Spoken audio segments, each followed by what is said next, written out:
I have a friend who's a library film composer and produces podcasts. And when I was talking to him, I was giving him the kind of same thesis I talked about today.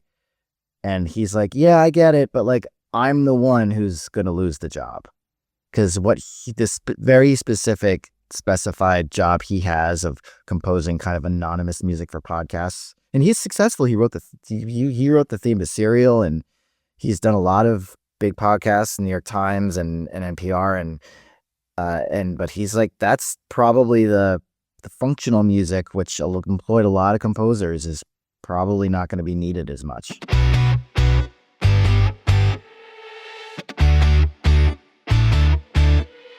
Welcome to Audio Branding, the hidden gem of marketing. Sound plays a more important role in human behavior and our decision-making than you may realize.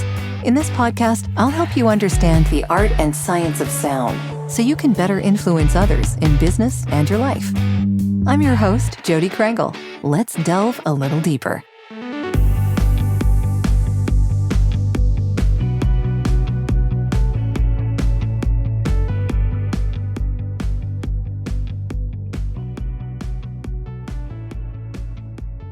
I have this theory that like with all these AI hallucinations that are happening, that's going to become its own like creative aesthetic. And you're going to start to see like, the AI vocal models, the early AI vocal models are like, they just sound bad. They're just like, there's like this warble. It's like it's like the highs and the lows are gone. It's like lo-fi mid-compressed. Yeah. It sounds terrible, but I bet in like 8 years, someone's going to be paying a lot of money for a AI vocal model plugin to make that aesthetic sound as an artistic treatment. It's really interesting, I think, because we have that whole uncanny valley thing that if it is really close to human, we sort of get put off a little by it. Yeah. And so I think what you're talking about would be going in the complete opposite direction. We know it's AI, we know it's manufactured, we know it's created, and it's just out there. And that way we're sure. Yeah. And I love watching, like I spend way too much time on TikTok and Instagram like everybody else, but I love watching those AI videos that are like clearly AI, where it's like a gorilla interviewing someone in a fake, like the baby and the dog. Did you see that one? Like, But you're right. But the clever part of that was the writing, not the AI, right? It was clever how they decided to display it, but the real cleverness of that was the writing of the script. Yeah, and then the human in the loop, which is a term that we hear more and more. It's part of what the EU AI Act is memorialized, but like the human in the loop is still really important and really matters, and that is still going to be really important. And the people who use AI as a tool to further their creative ends are going to be the winners, and they're going to just be able to be so much more productive. So do you ever talk to students about this kind of thing, or?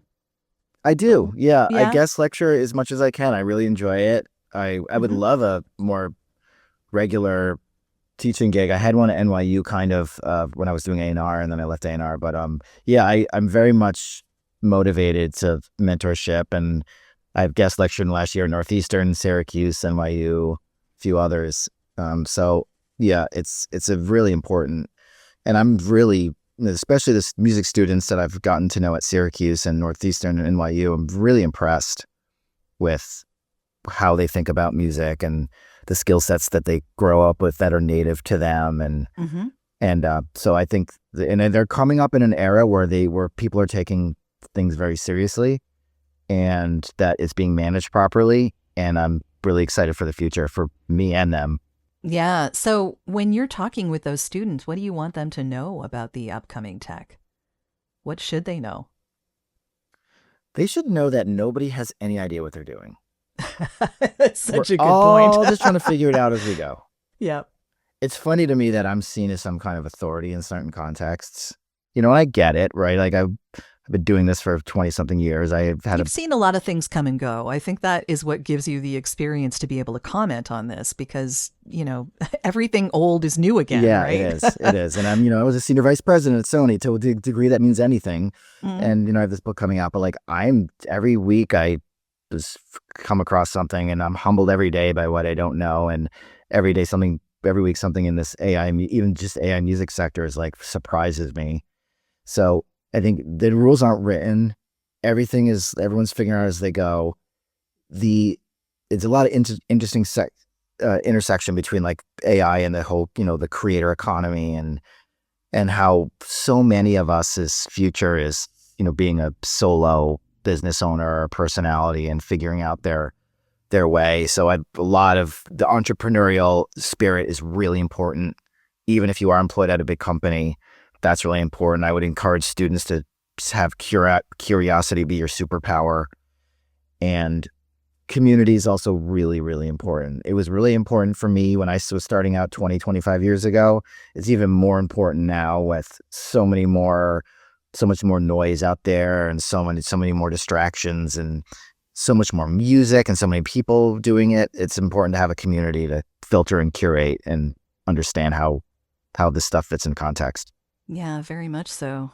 Totally agree with all of that. But when we're talking about technology and being introduced to new things, now we can get into the International Sound Awards, because I'm curious how you got into that. So did they approach you? Did you approach them, or what happened? I don't remember. I think I spend way too much time on LinkedIn. And I think I get it. Yeah, it's been a good resource for me. It's been totally. I've had a lot of opportunities from it, but I think they just approached me and asked if I would be willing to be on the jury, and I always happy to, be involved and learn. And so yeah, I was happy to do so. And I want to say the companies that I was given to judge. Some of them I thought were great, and some of them I was like, why did you pay to do this? I was kind of the same way. There were some that I listened to. I was like, I don't know if that's really all that original. Yeah, this isn't even like, did you make this in 3 minutes? Like, I don't know. But some of them I thought were really, really interesting. And I wish I could come to the award show, but it's in Germany. In Germany, yeah. Yeah, I'm in the same boat. I would love to go at some point. I will probably never make it to France. I wish one of these days. Yeah. So, but you've been doing this for a few years now, right? This isn't your first. Yeah. You mean voiceover or the podcast?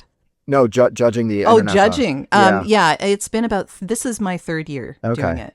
Yeah. And in fact, in the last couple of years, we would all gather over Zoom and I would moderate. Okay. So we'd all discuss all of the entries and have a really interesting discussion about a lot of them. And in some cases, some of the experience and ideas that other people had about some of the things I had heard and seen and listened to kind of changed my opinion a little bit. Not usually drastically, but enough so that it would lower or raise my point by a little bit more, just a little bit. That perspective is important. Yeah. I mean, I think the people running it did a good job. They gave me things that were in my wheelhouse, but looking at some of the scores after the fact, absolutely. I was like, oh, I'm surprised someone else saw it that way. I saw it completely different. So, but that's really necessary and interesting. Yeah, I think the reason we didn't do it this year was because it was a really quick turnaround, because they wanted to have the awards show at a certain date. Yeah. So last year and the year before, we had a little more time. I usually get it done like the week after they send it to me, probably, or quicker. I think I even looked at it the Sunday after, or the Sunday they sent it to us. And usually my first impressions are pretty much what I stick to, because it's important for me, it's as important about how it makes you feel as the technology of it is. Like that there are obviously things that are pros and cons in each entry, but how it makes me feel is a really big aspect of that, because the whole motive of the awards is to make better sound, to make the world sound better. Yeah. Right? Well, that's I mean, that's a good lesson in evaluating anything, especially in the arts, and doing A&R as long as I did, and now evaluating music tech startups for my fund. Feels very similar. you're right. First impressions often stick. Mm. Yeah, very much so. So you are investing in a lot of new tech and trends and such. What are you seeing now that you think is going to be very instrumental in the future? I'm curious. Yeah, it's a good question. The kind of the trend right now is the boring stuff in music. I think We need the boring stuff, though. yeah, that's, I mean, at a macro level of the music industry, streaming growth is slowing down. We're running out of subscribers in the West and North America, Western Europe and North America. And so labels and rights holders and artists are kind of in the mood to count their pennies, keep growth going. And that means that the horribly inefficient system of digital music and copyright royalty collection, which has been lingering for far too long, needs some help. So a lot of the startups that are getting traction are ones that like do black box royalty collection. Black box royalties are royalties that are accrued at a PRO or somewhere, but don't have a rights holder So like attached to BMI and them. ASCAP and that kind of stuff. They Okay. don't have a rights holder attached to them because someone didn't claim it or someone filled out the sheet wrong or like just messy data entry stuff. So cleaning up that and distribution models where people can get paid faster and where the royalties and splits and the artists who are involved can get paid out a little bit more seamlessly. So things like that. And then there's the content moderation and anti-piracy. Streaming has a lot of fraud, and it's not really AI yet, but it might be in the future. So there's a lot of anti-piracy and content moderation tools that are necessary, that are growing. And then we have the creator tools, the ones that integrate with a DAW or independent that engender music creation. And then we have some tools that like help the business. They help with streaming optimization. They help with content generation, like assets, like video and audio and other kinds of marketing functions. And then there's a live sector and ticketing, which could use some disruption. And oh yeah, there's like a monopoly in that right now, isn't there? It's complicated. The way ticketing is probably the one part of the music industry that hasn't been really disrupted. That has to do with the way Ticketmaster has contracts with physical venues, so it's very much more of an IRL thing, which is harder to disrupt digitally. But there's people working on that. That's some good startups that I like, and then there's like sync licensing could use some help. It's just this very antiquated way of sync licensing and master and publishing. So there's a few startups in that sector that are interesting, and then there's like there's a lot of surprisingly there's a lot of like new instruments. Really like what? Tech infused instruments. Okay. Okay. And music education platforms and tools that are really, really interesting and powerful, using AI to kind of help self-learn. I mean, AI and ed tech is not outside of music, is also a really vibrant field. But so like I saw a smart flute. I evaluate that how you will. I didn't get into it, but like, I'm not sure how you would do that, but okay. Yeah, that's interesting. Yeah. I know there are violins like that. There are, I'm pretty sure. Really? I'm there sure. Are already, yeah. I'm pretty sure there are. Yeah, like that go beyond like MIDI enabled. They're like something else. And then there's a lot of health and wellness audio and, some environmental audio companies. And yeah, it's a broad sector. I mean, I'm tracking about 740 music tech startups right now. Wow. And they're partly because I write about it for Billboard, partly because I'm just curious, but not all of them are credible. In fact, most of them are not, but it's really easy to have a startup these days. So a lot of people have them. Also, a lot of people out of work in our industry. So a lot of people have free time on their hands getting an idea up overnight because it's easy to do so now. Hi, this is Nikolai Clock, and you're listening to the Audio Branding Podcast, a great place to learn about how powerful sound can be. If you want to understand how to harness the power in your own life, keep listening. Jodi's doing an awesome job here. I hope you tune in. Where do you see this going with healthcare and wellness stuff like that? Have you seen any really interesting trends there? There's a really interesting subset of this where technology is using haptics or biofeedback to suggest music to you. So, and there's a few companies that are doing this, but you wear like you have your Apple Watch. It can get your BPM of your pulse, and it it can like respond to like changes in your skin. There are all sorts of rings that do that too. Yeah, is that ring? Case in point. Yeah, does that ring do that? Yeah, it's called Ultra Human. Actually, I kickstarted it years ago. Actually, now, but it tracks your sleep schedule. It tracks your pulse. It tracks your brain health. Actually, it Wow. tracks your cardiovascular, all sorts of your heartbeat and etc. It's really amazing, and they're getting better all the Yeah, I time. was There gonna are say so many. the accuracy on those are like what I would question. Not, I'm sure they'll get there, but are they there? It's probably the same accuracy you'd get with a wristwatch. Yeah. Yeah, Oh, yeah, yeah. In fact, maybe a little better because, it's always right next to your skin and not usually moving around too much, depending on, how well it fits. But they make sure that you go through a very interesting fitting process before you oh get yeah, the end interesting. result. So yeah, and it's something that doesn't disrupt your sleep because sometimes if you have something around your wrist, it might actually prevent you from sleeping. Like Yeah. if it annoys you, right? Like this is so I find the rings a lot more useful than the wristwatches. But that's just me. I mean, Yeah. maybe other people feel differently, but But if a ring can track your pulse and your sleep cycle and your brain health and all that, well, then it's a yeah. short stop to have them suggest music based on your bio state. So there's a lot, and then there's some companies that are doing that, and then adaptive audio companies using machine learning and generative AI for health, also in the gaming environments, which is a big business Hmm. where personalized music can adapt to you and your environment. It kind of reads your environment. So those are interesting companies. Yeah, one of the other things that the app does for the ring is that it gives you breathing exercises. So I imagine an app that works with a music delivery system of some kind could offer you meditative music or, things made. There's a company called Endel, I think, that makes meditative music or music for different mental states.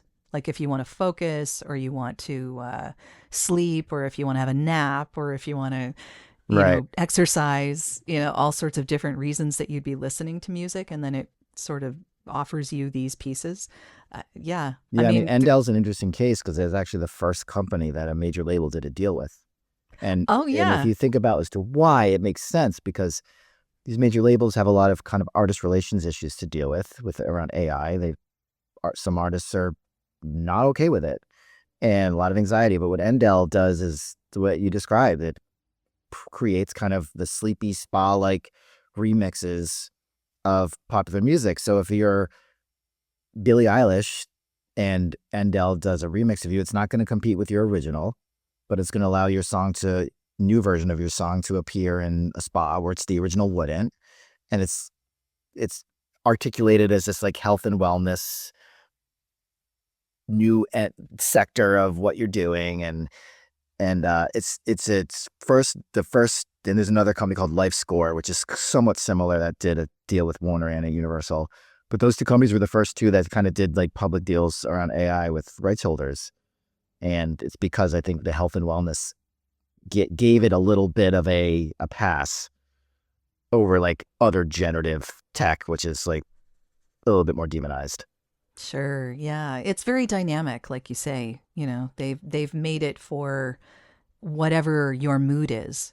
And like we were saying, I think if they have your pulse, then they'll know exactly where you are and what you need to hear. I think that's pretty awesome, actually. Yeah.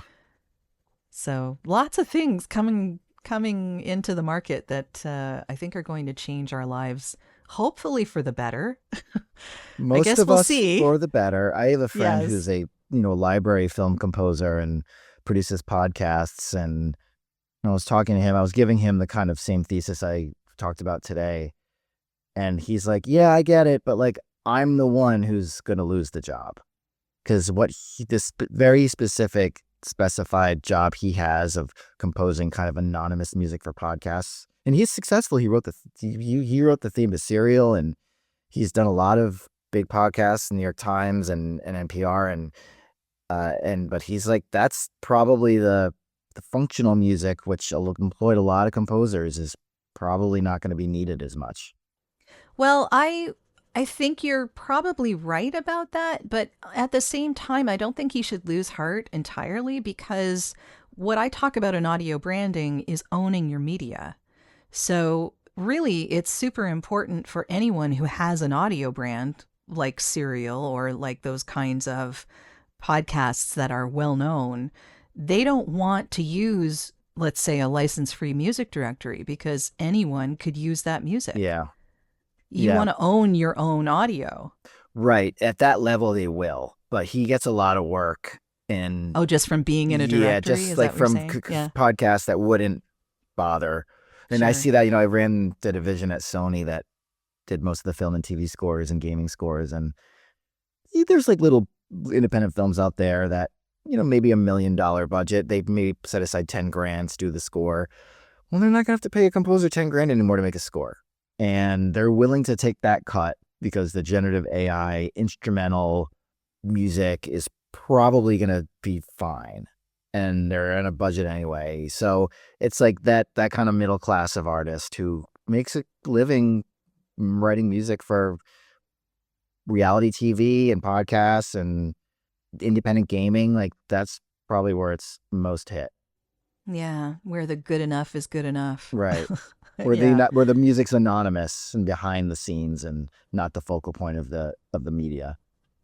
Yeah, although in a sense I would kind of dispute that. And the only reason that I would dispute that is because it's very much making the emotions of that scene known. So if you're not feeling it, it's not as effective as it could be. And I mean, it depends. These Maybe generative it's AI, good enough. they get really good though, and you can Yeah. prompt them in ways that are very controllable. Yeah. So, and I, It's getting better all the time. It gets too, better all the I time. agree. When I Yeah. first started tracking this stuff, I'm on the board of the Americana Music Association. I very much care about that community, and I remember the first like acoustic guitar sounds that came out of AI were pretty bad, and I was like, "Don't worry, everybody. Like, this is going to take a while." And then 6 weeks later, it wasn't true anymore. So I'm not putting 6 weeks? Yeah, I'm not putting any limits on how fast this tech can mature. Yeah, it's pretty quick. You're right. Yeah. But yeah, we'll have to see how things shape up and where the communities take things and how individual people become individual, how they make themselves more known and needed in this really interesting market that's changing all the time. Uh-huh. So yeah, there's a lot to unpack. But yeah, for now, I'm going to ask you what you're working on now that you want to talk about, if you want to share anything. Sure. Yeah. So the book I have, Machine Music, that I mentioned, is coming out in March. In the meantime, I do a lot of consulting in this space for artists, music companies, some indie labels, bigger labels, promoters. And if you're curious about music and AI and you want to learn more, you can find me on LinkedIn, and my DMs are open. And I do that. And then I have the music tech investment fund that I advise called Mindset Music. We've made our first 6 investments a few months ago, wrapping them up now. And then I mentioned Lone Wolves. It's an agency and a community for people in music. It started as we were kind of born out of disruption, where there's a lot of us who were suddenly consultants and suddenly independent and looking for consulting work or looking for a full-time job. And it's kind of ballooned into this really vibrant community around just people who work in music who have no interest in gatekeeping knowledge or time and just want to help each other and learn. And then we also do a music industry podcast with the co-founder Lauren Blitzer, right? Myself and I do a podcast. And a bunch of other things, trying to just keep interested and stay engaged in really interesting things. I've done some talent buying for Live Nation and as well, and yeah, it's been good. So since we're on a podcast, can you talk a little more about the podcast and how people can get in touch with you through that? Yeah, it's called Lone Wolves: State of Music and Music Tech. And we talk about current music business issues, the recording industry, and technology and startups. And Lauren is a former VP of business development at Sony and is very experienced in the industry. And we have guests on. We talk about gaming and AI and streaming and labels, and it's really interesting. And we've just got some funding, so I hope to upscale our production, maybe to match yours, Jodi. Because we do not the operation you're running here is not what we're running. I would expect nothing less from a voiceover artist, but I am lucky enough to have a lot of help and people who are very talented at what they do. But this is actually right now, I think it's about a 4-person operation. Wow. Yeah. And then, so Steve was who I met, was on as the engineer. Do you edit this yourself? Sean actually is the producer here. Sean. I do not edit it myself. My producer, audio and video, is a fellow named Humberto Franco, and he's a fellow voice talent in Portugal. Oh, wow. Very talented guy. And he has been with me on this podcast since the very beginning. In fact, even I had a podcast that only had about 30 episodes before this one, and he was even helping me with that one. Wow. So until I figured out where I was going to go with this. Yeah. But yeah, and we're approaching 300 episodes. Wow. So it's been going over 5 years. Wow. Yeah. That's amazing. Yeah. Congrats. Yeah. It's definitely, it's the consistency it's going to serve you, I think. And that's quite every week. equipment. Yeah. I think that's important for musicians as well. Definitely the consistency. Yeah. Yeah. Yeah. Well, thank you so much for this, Drew. This has been a great conversation. I am looking forward to seeing where all of your work takes you into the future because, wow, the future is looking wild and weird and wonderful. Mm-hmm. Yeah. And you could have me on in 3 months and it could be a completely different story and different stuff to talk about. So I'm sure we will do this again. Yeah, I'd love to. Yeah. Thanks so much. Thank you, Jodi. Well, that's the end of this episode. Thanks for listening. And if you like what you heard, why not tell a friend about this podcast? It's available in all the usual locations. Until next time.